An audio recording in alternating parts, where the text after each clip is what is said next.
Hey, it's Colin with ECS Tuning, and today we're going to be replacing the oil filter and oil cooler housing on this B58 equipped BMW 340i. This is a pretty common failure point for the B58 engine. If you're leaking oil or coolant from the rear driver side of your engine, this is probably the culprit. So today we'll walk you through the install.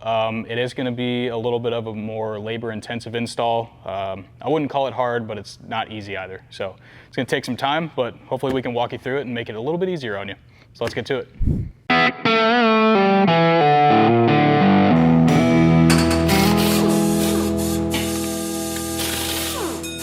To complete this job, here are some of the tools you're going to need laid out in front of me. So we have a T20 socket, a T30 socket, various 3/8 and 1/4 inch sockets, deep, short. We have a 3/8 and a 1/4 inch ratchet. Power tools aren't necessary for this job, but it does help. We're going to need a general pick set for getting off clamps and electrical connectors, trim removal tools, a 1/4 inch and 3/8 torque wrench. We're also going to be using a coolant bleed tool as well as a coolant pressure tester for when we get everything back together. And that should conclude the tools that you're going to need for this install. So step one in this process is going to be disconnecting the battery.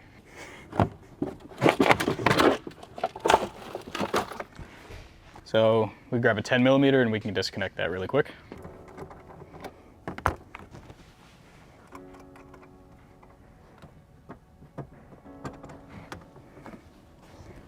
Next step is going to be removing the under tray so we can drain the coolant. A lift isn't required for this, obviously, but it makes it a lot easier when we can lift the car in the air. So we're also going to drain the coolant while we're down there, so we're going to crack open our reservoir so we can get it to drain a little bit faster. And we'll also crack our secondary reservoir here too, because we're going to be draining pretty much the entire system. So let's get underneath the car. Next, we're going to remove the splash shield. So this car actually has a wonderful Turner Motorsport skid plate. So the hardware is going to be a little bit different. We have a bunch of aftermarket Allens here. So we'll get this removed and get our cooling system drained. As mentioned before, this has a bunch of button head bolts, and they are a 5mm Allen. So get all these broken loose here. Now, what is factory about these skid plates are all of these 8mm fasteners. So we've got a bunch of these all the way around the perimeter of the skid plate.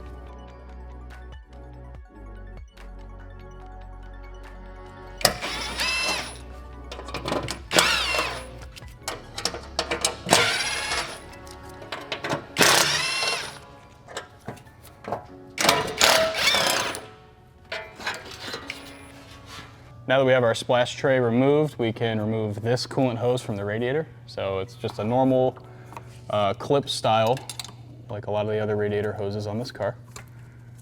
So we're going to pry upwards with a pick tool. So now we'll remove our coolant hose. These can be kind of hard to remove if they haven't been removed in a long time. Oh, are you getting this, cameraman? Okay, that's good. That's good. Next, we're going to uninstall our rain tray. This is just a 10mm, and there is 3 of these twist type fasteners. So only got to twist them just a little bit until they stop. You don't want to force them because they will break.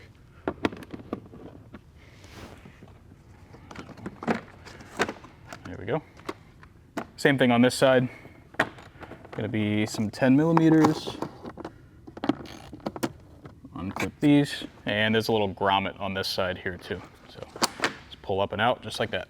Next, we're going to remove these little dust covers here. So just press it in, pull it out this way, and that's going to expose our 2 bolts for this upper tie bar here. So now we'll grab our 16mm and loosen these 2 bolts.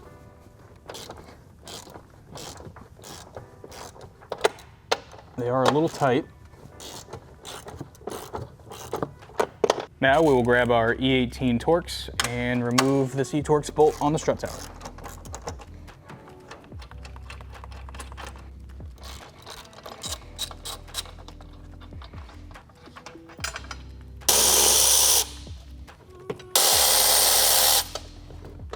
Next, we're going to remove our weather stripping here for the hood seal.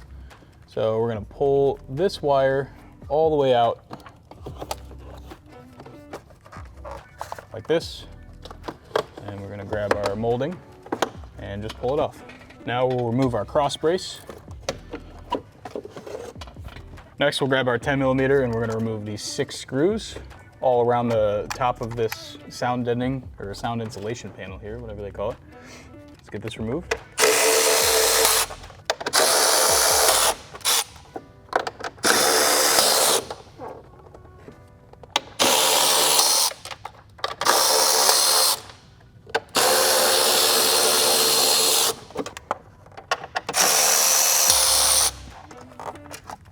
Now we'll remove our sound deadening panel. Now we can remove this little push rivet here. So I just have a pretty standard trim removal tool. Gently pry this guy off of here. And there we go. Now we'll remove this acoustic sound deadening panel. Just pull it upwards, try not to rip it in half. Next, we're gonna remove this lower coolant hose. It's gonna be this one right here below this. So get on here with a pick, pry down on this tab, and then we're just gonna pull the hose out. It might be a little tough, you might have to wiggle it and pull at the same time. Be prepared, once it comes off, coolant will go everywhere. So now we can just let that drain. So before we progress any further into this uninstallation, I'm gonna go in with compressed air and just blow everything off around the intake manifold. This is because dirt can fall into your intake runners and down in your engine, and you don't want dirt in your engine. Who wants that? So we're gonna blow this off, get all this out of here, and then we can proceed with our uninstallation.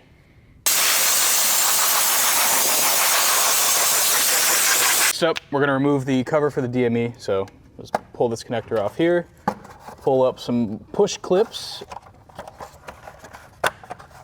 and our cover's off.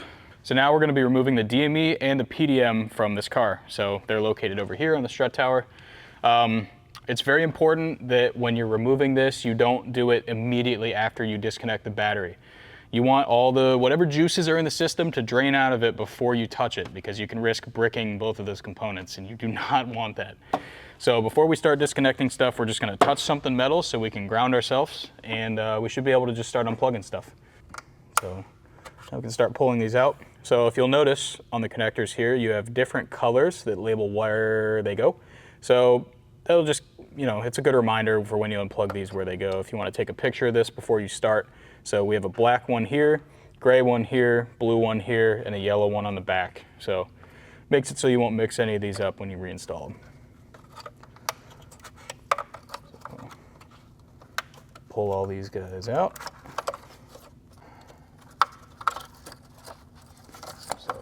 Now that we have those pulled out, we can move some of our wires out of the way here. I think we'll also unplug these guys here. Okay.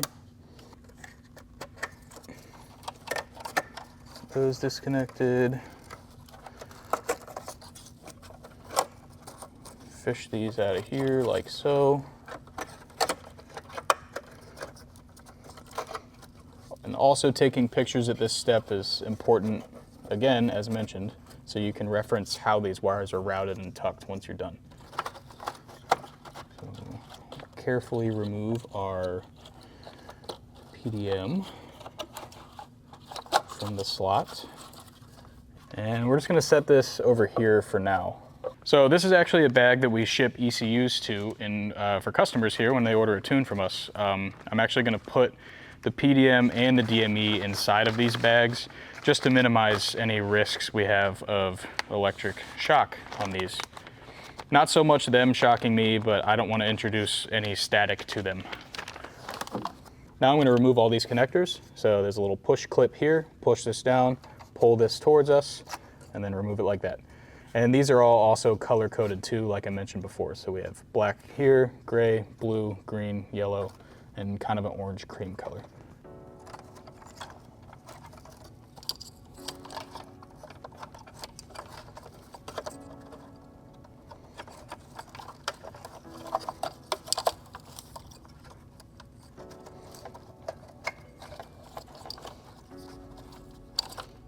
So we're going to touch the chassis again, make sure we're grounded per se.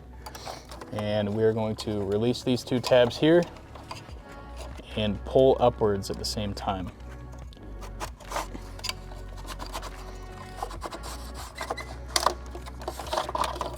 like so. And then we're just gonna go straight into one of our bags that I mentioned earlier. Now that we have our PDM and our DME removed, we can remove the carrier for that. So right here, you'll see there's two 8mm bolts. There's one here and one here. And there's a clip for this wire loom. So let's get those removed and we can get our carrier out for those things because it's in the way.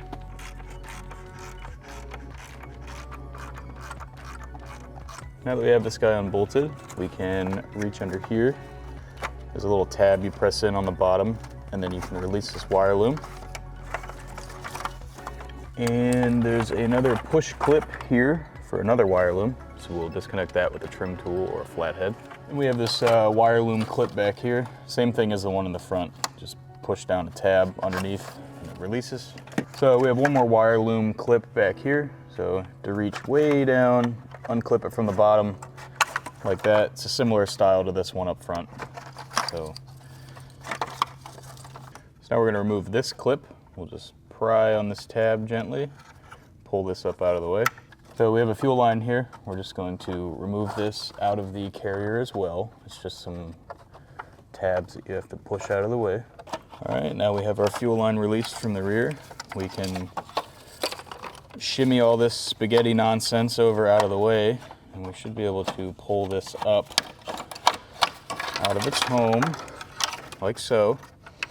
And then we can remove these two clips and we should have our tray out. So now we're gonna remove this part of the wiring loom here. It's similar to this connector where you have to push to the side and pry gently because it has a little clip tab on the bottom.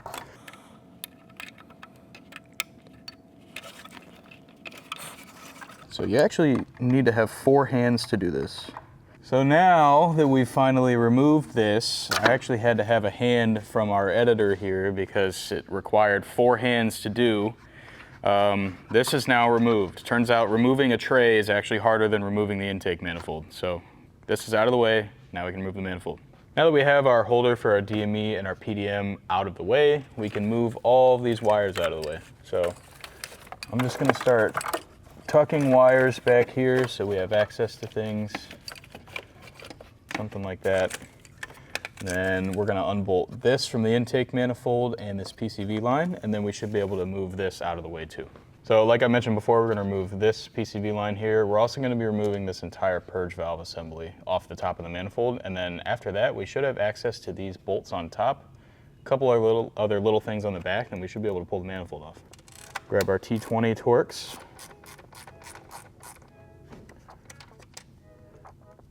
And this should be able to just be released.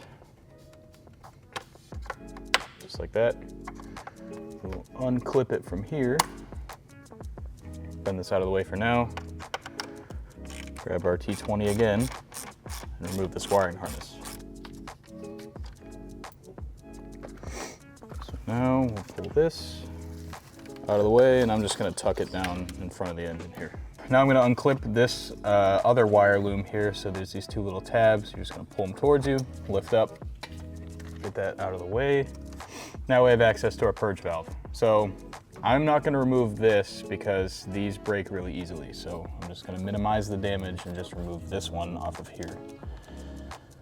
So standard PCV connection, just pull these 2 in and then pull out, and we'll remove it off of this clip. And we're just gonna bend this out of the way as well. So now we have 1 connector and we should be able to release the PCV purge valve this way. So all we're gonna do is pull up. We're gonna remove this from this hook backwards once we pull up all the way, and then we should be able to release these 2 connections. All right, now we lift up, pull back like this. Now this is released.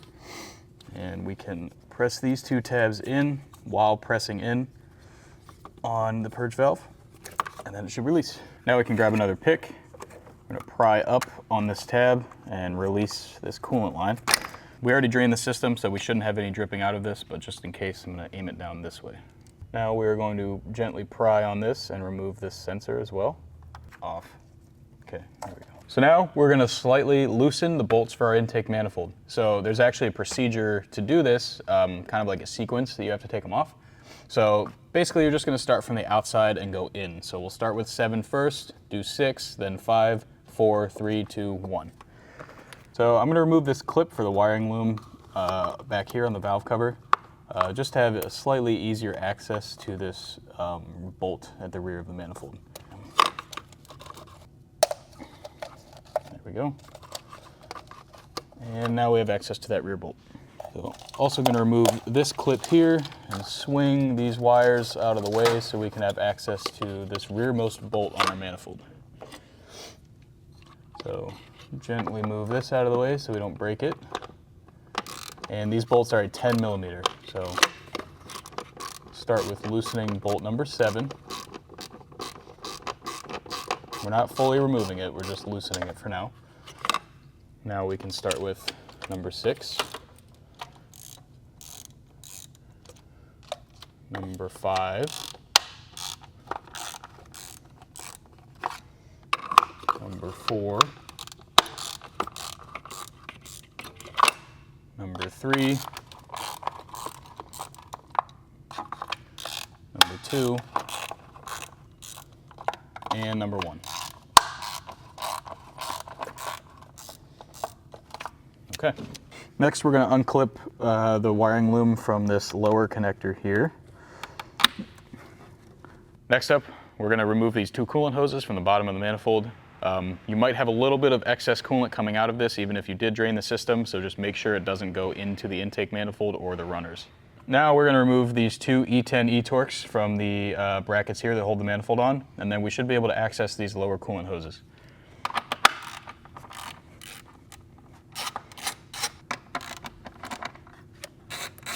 Now we can remove our clip for these coolant hoses down here. Okay, we got one. So now we've removed one of them. These have probably never been off before, so they might be a little bit hard to remove. So just be prepared for that. I definitely didn't cut my thumb open just now. So I'm actually struggling to remove this coolant hose underneath the manifold because it's so close to this bracket. So I'm just going to remove it from here instead because it's a lot more accessible. Basically the same thing, it's the same line, it's a straight shot. So just going to remove that instead of that one under there. So like always, we will get our clip here, pry upwards like that, and then we should be able to twist and pull that hose off. Next up, we're going to unplug our throttle body. Simple connector like the rest of the BMW ones on this car. Should be able to just pry it and remove it. So just pry up on this, just like the rest of them.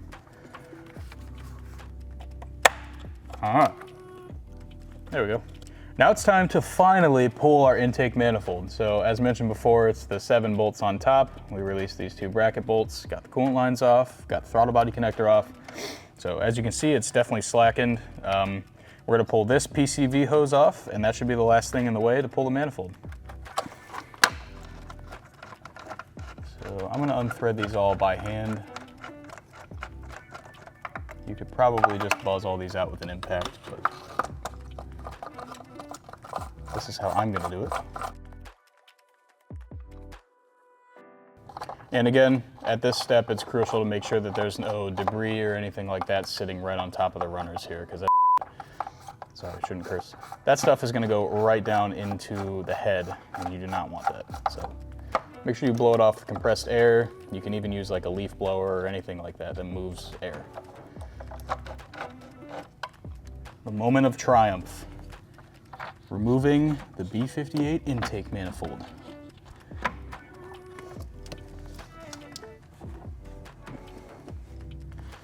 So because we removed this coolant hose down here, it might take a little extra finagling to get it out. Now it's out of the way. Oh, and here we have our B58 intake manifold. Finally. So now that we have our intake plenum removed, we can finally inspect our intake runners.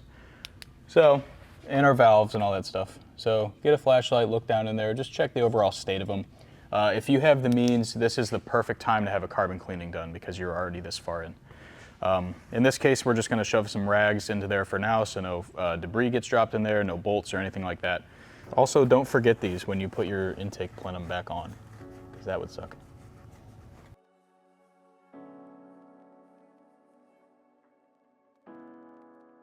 Next up, we're going to be removing our auxiliary coolant pump. Removing this and all the components that are attached to it is gonna give us access to this oil cooler housing below. Start with this connector here, just like the rest of them. Pry upwards, gently without breaking it. And a lot of these connectors are gonna be pretty hard to remove because these have probably never been off of the car before. Now that we have this coolant pump released from the little rubber holder here, I'm gonna remove this coolant hose here, similar to how we removed all the other ones. Once you remove this, there might still be some coolant. Not that much. Now once that hose is pulled, we have access to this lower one. So same thing, we'll just pry this up out of the way. Pull up, and there we have our auxiliary coolant pump. Now we will remove our check engine light upper hose here, just to get it out of our way. So, just like last time, pick tool, and we'll just wiggle and pull. There we go. There might be a little bit extra coolant in that guy. Now I'm gonna grab some needle nose pliers, and I'm going to push in on this clip here, push this out of the way so we can tuck this hose out of the way while it's still leaking coolant everywhere. So now that we're at this stage, we're gonna be draining the oil. So we're gonna get our 32mm socket and take off our full flow oil filter.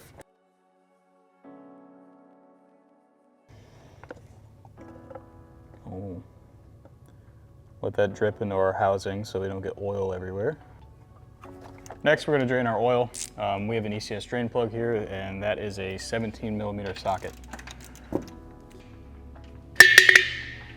Now, while the oil is draining, it'd be a good time to inspect the quality of your oil. This oil looks like it has some miles on it, and it was definitely time to change it. So it's good that we're doing it now. So now that we have our oil drained from our engine, we're just gonna put the plug back on for now. We are gonna come back under here and drain it again after we take the filter housing off, just in case we get any extra coolant down into the oil passages. And then once we throw it back on, we can top up our oil. Now that we have our oil drained, we can continue with removing this filter housing. So I'm actually gonna put a rag in the filter housing so we don't get any debris down inside. So now we can start pulling these little clips off. So we have this clip for a coolant hose, move that out of the way. We have this clip for the connector for the auxiliary water pump. Move that out of the way. Now this loom is out of the way, and everything is disconnected from our filter housing minus this coolant hose. I'm just gonna leave this on and then transfer it over to the new one once we go to install it. So now we have 6 E10 Torx. One of them is underneath, 2 of them right here, 3 along the side. And after those come off, we should be able to just shimmy the whole housing out. So let's get it going. I'll crack all these bolts loose. No particular pattern to removal like the intake manifold had, so just crack all these loose. So this one underneath might be a little bit hard for you to see.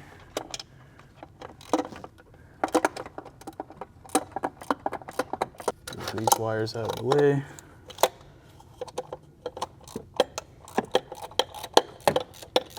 So if you're ever installing a part like this where you can't see something like a fastener or a clip or something like that, you can take the new part and look at where those bolts are. So I just cracked loose this one, and this one, and this one just now, but I can't see these two. So it's nice to be looking at this part to give me a reference on there to where I can't see something. So just a quick tech tip for you. High tooth count ratchet for the win. So this is something really cool that I actually figured out recently. So if you aren't aware, we have a Schwaben tool kit. It's like a 1/4-inch tool kit. It comes with all different Torx bits, Allens, all kinds of sockets, everything you would need. It's like a general tool kit. The sockets that come in that kit are actually, they have kind of a weird shape on the inside here, as you can see. That's actually for an E-Torx. So I didn't know this the whole time I've been using the kit, but this 8mm E-Torx actually fits for an E10 E-Torx. So if you don't have any 1/4-inch E-Torx sockets, if you buy that kit, you have standard sockets as well as E-Torx combined into one. So definitely huge, and it helped us get that filter housing off just now. So pretty cool.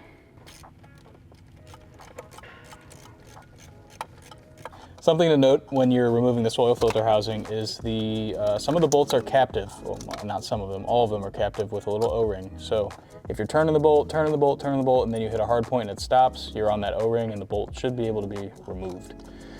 So get these backed out all the way and we should be able to snake out our oil filter housing. Okay, that one's out all the way. That one's out all the way. All right, now it feels like it's unthreaded all the way. Bend all these coolant hoses out of the way and hopefully,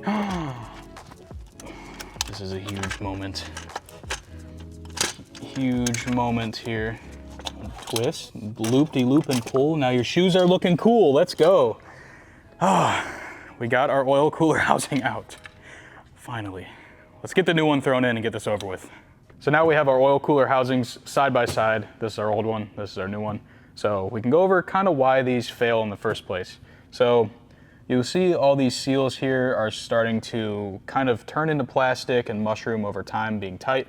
These go through a lot of heat cycles, and things that are rubber tend to break down when something like that happens. So you'll typically get oil leaks and coolant leaks from this area. If you have a leak on your B58, this is most likely where it's coming from. So we're gonna throw on this new unit with our Hengst filter and our ECS tuning aluminum oil filter cap. So let's get this installed in the car. So if you notice on our old oil cooler housing, there's actually captive bolts. So you can see here, there's a little O-ring at the end of this shoulder. This just keeps the bolt in place in this little metal sleeve. So to install these, we're just gonna press them in like so. Now they're installed and those shouldn't be going anywhere. So let's get the rest of these put on, then we can install our oil cooler housing. So lastly, before we throw this back in, once we have our bolts installed, we want to make sure that these little alignment dowels in here are flat to this face so it doesn't cause any sealing issues.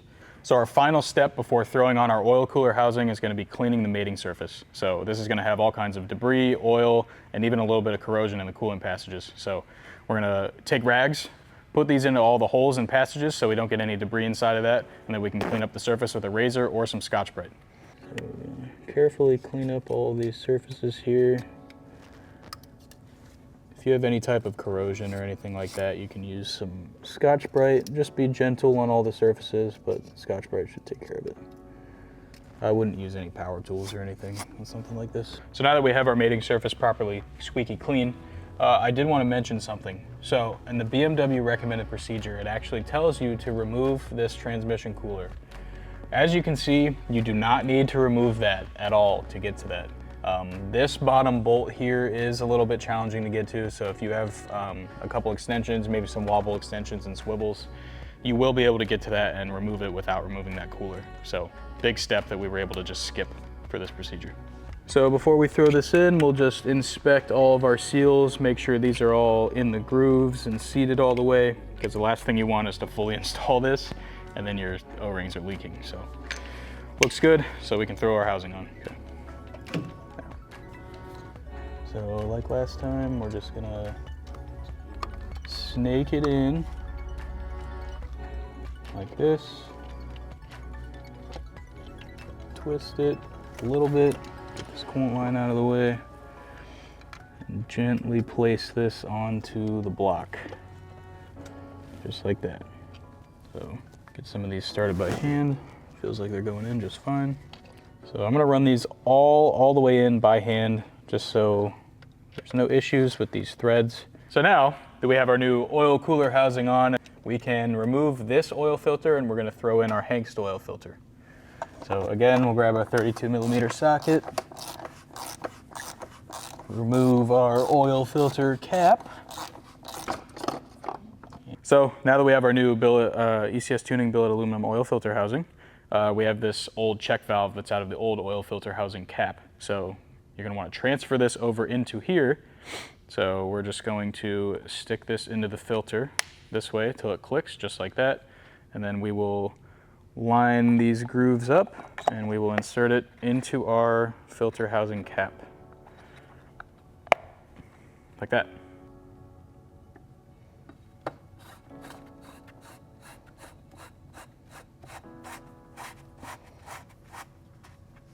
And something else that's convenient about our billet oil filter housing is it actually has the torque spec for this housing on top of it. So we'll torque it to 25 Newton meters and we should be set to reinstall all of our other parts.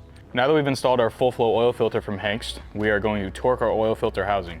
So it's very crucial to make sure once you put this housing on that you didn't pinch any wires or leave any debris on the mating surface, because it's obviously going to leak oil. So let's get this torqued. It's going to be 10 Newton meters and should be able to put this whole car back together afterwards. Okay, we will now torque bolt number 1 to 10 Newton meters. Okay, we'll go down to bolt number 2 here. Get that one torqued. So now we can torque bolt number 3. Okay. So bolt number 4 in this sequence is going to be that bottom one that's really challenging. That's by the oil cooler for the transmission. So let's see if we can get that one torqued without using a bunch of crazy extensions.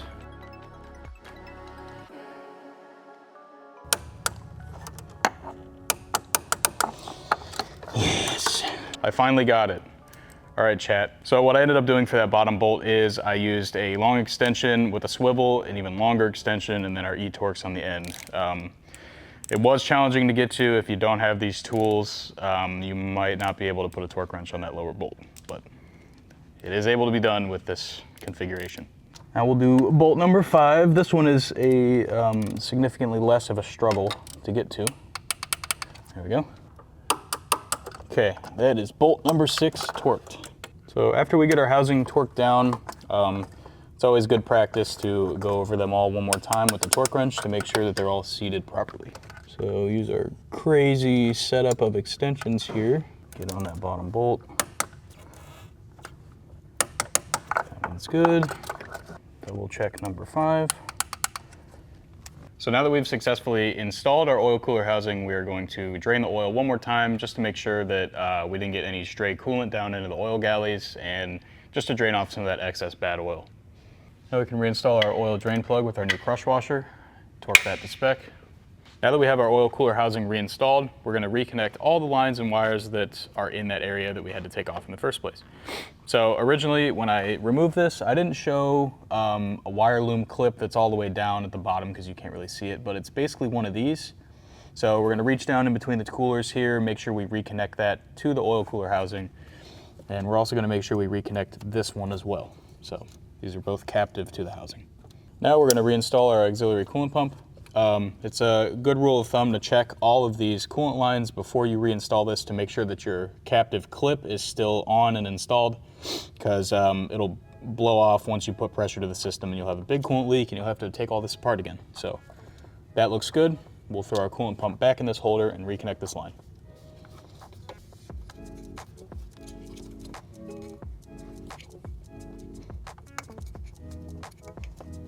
So another thing when you're doing this in-depth of an install on something is to inspect your other cooling system components. So these cars obviously use a lot of plastic cooling components.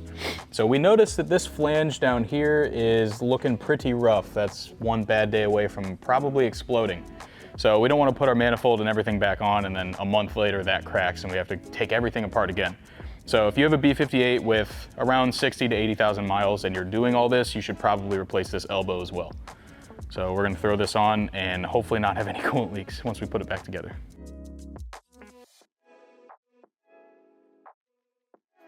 So now once we have our cooling system buttoned up, we're going to reinstall our intake manifold, but not fully reinstall it. So what I'm going to do is we're going to reconnect these two bottom coolant lines here, and we're also going to reconnect this top coolant line here. And then we're going to pressure test our system. So before we do any further reassembly, we're going to pressure test, make sure we don't have any leaks, because I don't want to take this apart again, and I'm sure you won't want to either. So let's hook up these coolant hoses and do a pressure test. So we're just going to slightly set this guy back down here. We're going to attempt to reconnect our feed and return coolant lines. So I was pumping this up, I got it up to about 5 bar, and then I noticed we had a leak. So it sounds like it's one of our coolant hoses on our thermostat housing, so we should be able to just replace that O-ring, put it back together, then we'll pressure test it again, and we should be good to go.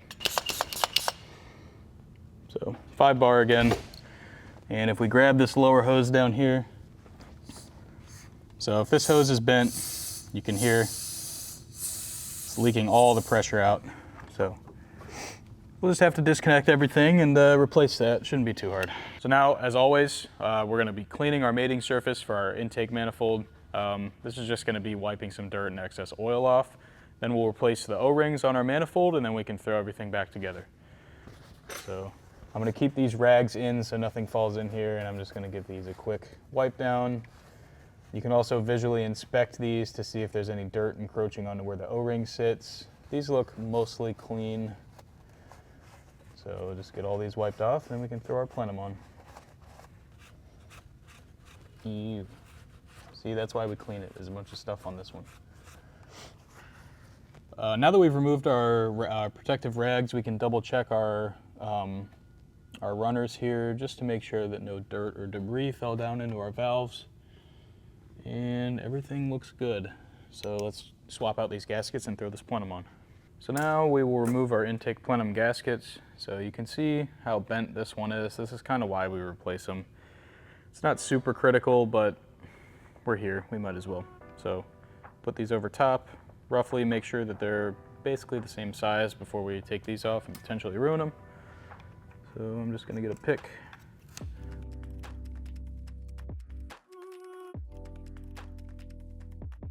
Now we're just gonna press these in, just like that. All right, cool. So we have our plenum gaskets installed. Now we can change our throttle body gasket over here real quick. And then we can throw this all back together. Wow. Expertly handled. Wow. Now it's time to install our intake plenum. So we're just gonna feed this in kind of up here because we left this coolant line attached. Feed this back down where it came from. Line this up with the holes. This hose is already clicked in. Pull this forward and reinsert it onto here. There we go. You can reinstall this coolant line that's underneath right here. There we go. And we'll reinstall this one while we're here. Cool. So now we have our intake plenum reinstalled. Now we can start tightening the bolts. So there's 2 torque sequences to this. We're gonna cinch everything down to 5 Newton meters, and then we're gonna move up to 10 Newton meters, and we're gonna follow the observed torque pattern for both of those. So we're gonna come in here. We're gonna start on bolt number 1. Run this down till it's hand tight. Move to bolt number 3, bolt number 4, bolt number 5, bolt number 6, and bolt number 7 all the way at the back. Now we can begin our final torque sequence. So just like last time, we're going to start on bolt number 1 here. And we're going to be torquing that to 10 Newton meters. Okay, 10 Newton meters. We move to bolt number 2, 10 Newton meters. Bolt number 3. Bolt number 4, if I can get on it.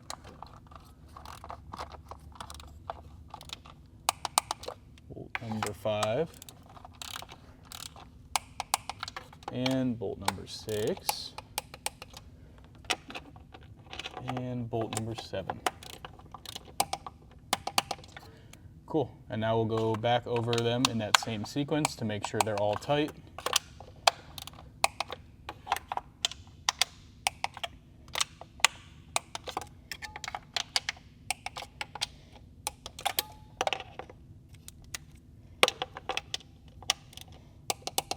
Okay, so now that we've finished torquing our intake manifold, now we can start clipping on all the various brackets, lines, wires, hooking up some PCV connections. Basically just the reverse of uninstallation. So it should be pretty straightforward from here.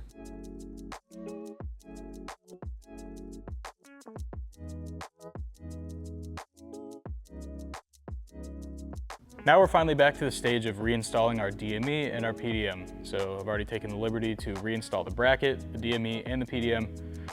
Just like last time, just be careful, touch something metal, make sure you don't shock any of them. And this is where your pictures are gonna come in handy. So as you can see here, we have quite the spaghetti warehouse mess. Pictures are gonna go a long way, making sure that all these plugs get back to where they need to go. Most of them are shaped to where they can only go in a certain spot, but it's nice to have a reminder of how all the wiring was and how it was routed. B58 cars use it's kind of basically like a radiator that's inside of the intake manifold. So you have a feed and a return coolant line, and that's what this reservoir is in charge of. So once we connect all of our lines back to our intake plenum, you should probably pressure test this reservoir as well, just to make sure that you have no leaks anywhere. Because once you reinstall this DME, it's going to be almost impossible to get those lines back off without removing that. So we pressure tested it. It's been holding pressure for a couple minutes now, so I think it's good to reassemble the rest of the car.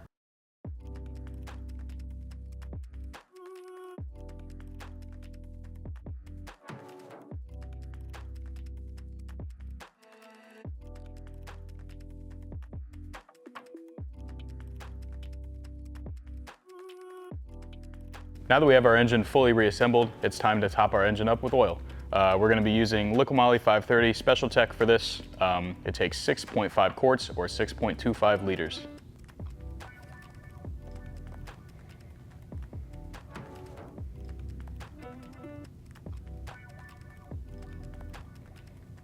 This Liqui-Moly engine oil is specially formulated for this B58. As you can see on the bottom, it says BMW Long Life 01FE. This will be great for this B58, but Liqui-Moly has all kinds of other special oil for any European car that you could ever need it for. Now that we've buttoned up our engine bay and gotten everything back together, it's time to fill our cooling system. So this car has two reservoirs. There's a high pressure reservoir and a low pressure reservoir. We're going to be filling both of these before we start our coolant bleed procedure.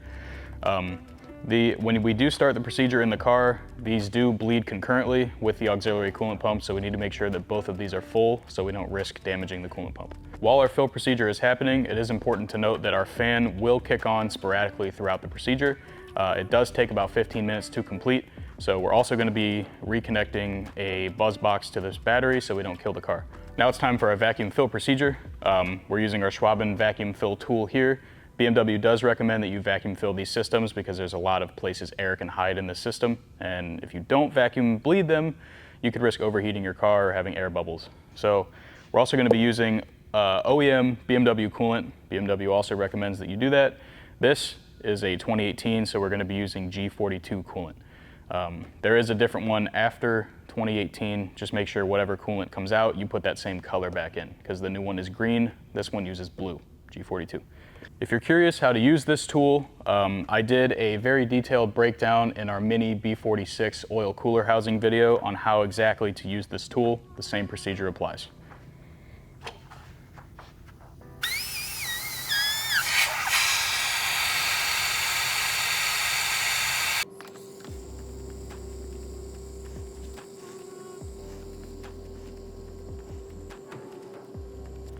Now that we're completed with filling our high pressure cooling system, we're going to move over to our low pressure cooling system. Same procedure as filling the high pressure. We'll just use the vacuum fill tool and then run the procedure through the car to do both once we're completed with the filling. Now we're going to connect our battery tender. While we bleed the auxiliary coolant pump, this will take a while. Like I mentioned before, it takes about 15 minutes. So just so we don't kill the battery, we're going to connect this. Now it's time to start our auxiliary coolant pump bleeding procedure. So to start, we're going to switch the ignition on by pressing the ignition button 3 times quickly. We are going to set the maximum temperature of the blower on our heating system here. So turn this up all the way, and we're going to set the fan to the lowest possible setting. We're also going to be switching on our low beam headlights. After we've done all those things, we're going to press our accelerator to the floor and hold it for 15 seconds.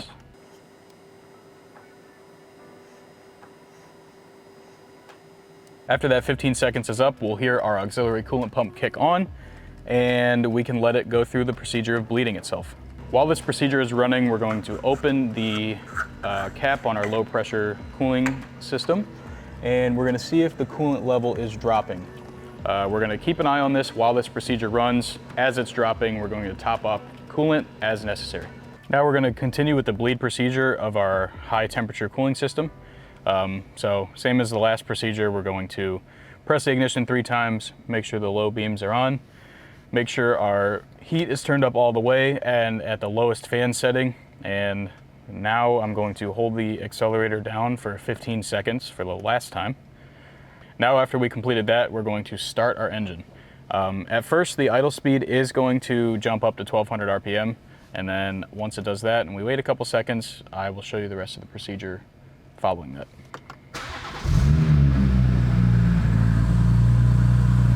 Okay, idle is at 1200 RPM. Now we're going to increase the idle speed to 3500 RPM and we're going to hold that for 10 seconds.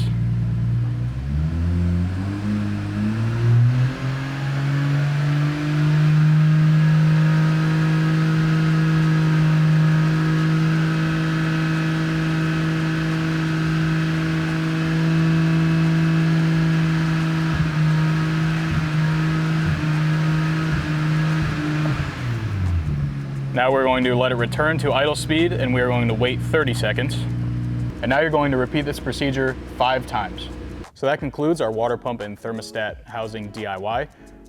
Obviously it is a little bit of an in-depth install, so hopefully we're able to clear up some confusion and help you install these parts on your car. Thank you for watching. Remember to like, comment, and subscribe for more enthusiast content. Sweet.